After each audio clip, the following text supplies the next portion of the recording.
adults, we believe. They were covered, they had ski masks on, so we don't have a lot more. We do know it was a black SUV. I don't have anything else identifiable on that, and I don't have if there was a driver waiting for them or if they jumped into that.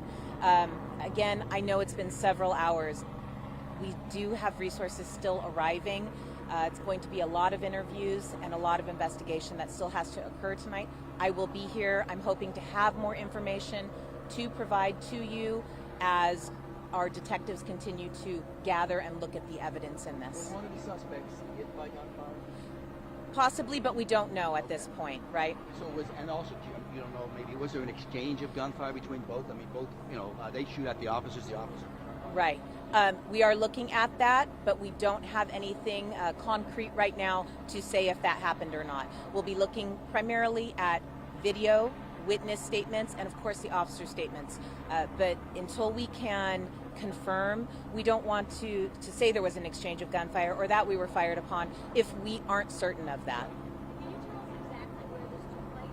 Was it closer to Orange Grove or Ogden? Probably right about in the middle. Yeah, not on the corner. I know it did happen east of Orange Grove.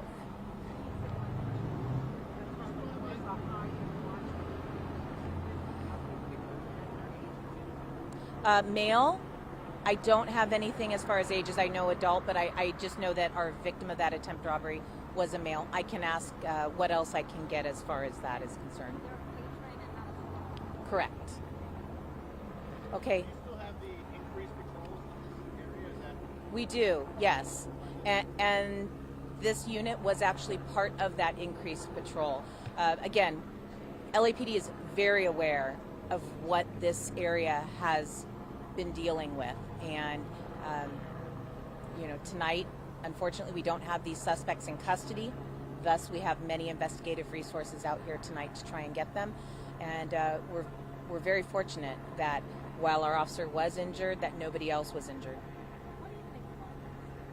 I think this is tragic. This is such a shame that people can't come out right now and be able to feel safe and comfortable. But that is part of what we have to address. That is part of what we are doing, part of why we're here. But we don't do this alone.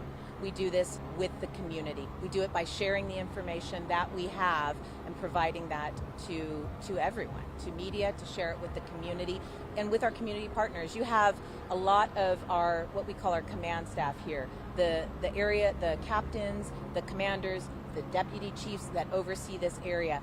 They're already communicating with their partners within the community.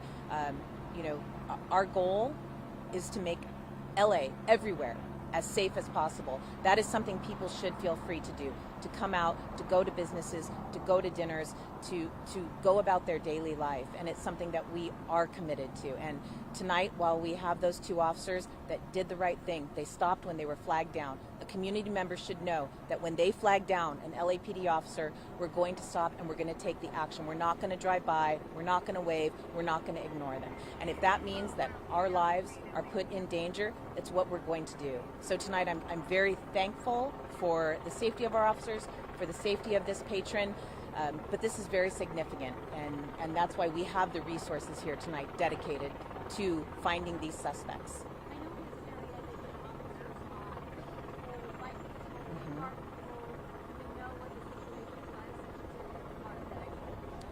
I know that they were part of the extra patrol. I don't know what the deployment looked like. Again, this is an area that we have dedicated resources to. And that's what we do within the city, within LAPD. We look at where crime is occurring and figure out how can we best address that. And as you mentioned, sometimes that's through foot patrols, sometimes that's through bike patrols. We have our mounted units. We are so fortunate in the city of Los Angeles to have all of these resources, and we have to use them.